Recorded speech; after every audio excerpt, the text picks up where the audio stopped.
I want to do a little demonstration to show you how you can organize the content on your Moodle course. Your course is made up of a series of HTML blocks, and HTML blocks are really the building blocks of your course. Each one of these little squares is an HTML block, and we can move those, we can delete those, and we can add new ones. So the first thing I want to show you is how to delete some.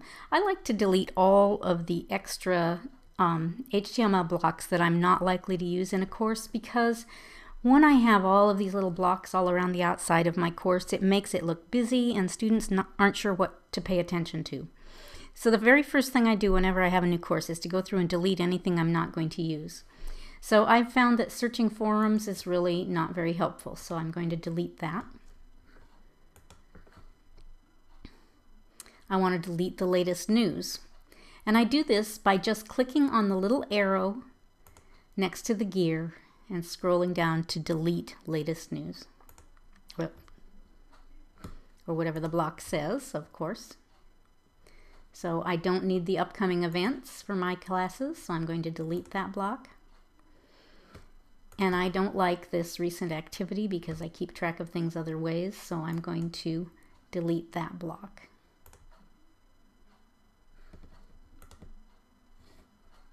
So as you can see right away, I've made more room here for my body of my course to exist. Now you can also move blocks around.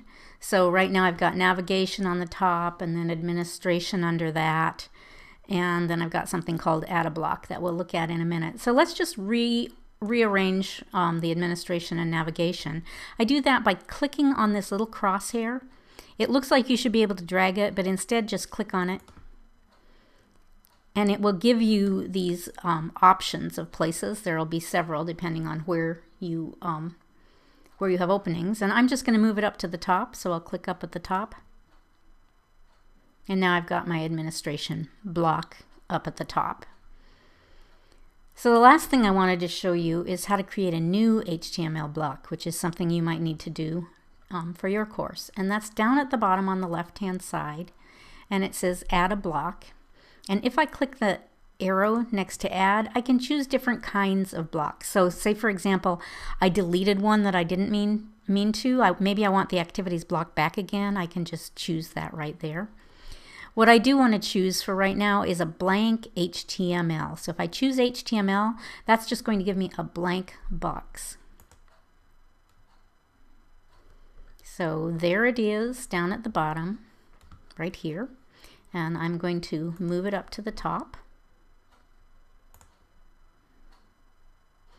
And then I can edit that just like any other block on my website by clicking the down arrow next to the gears and say configure new HTML block. And it gives me all of my editing tools. So maybe I'll say class notes will be the title of my block. You can actually leave the block title empty if you want and only put something in the content, which is nice if you want to put a picture in.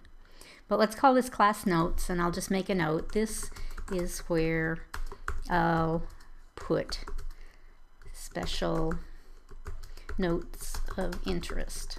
This might be the kind of block that you could use if you wanted to have announcements, for example. And where this block appears, I'm just going to say leave it in its original location and display it on any main page of my course. So I'll say save changes.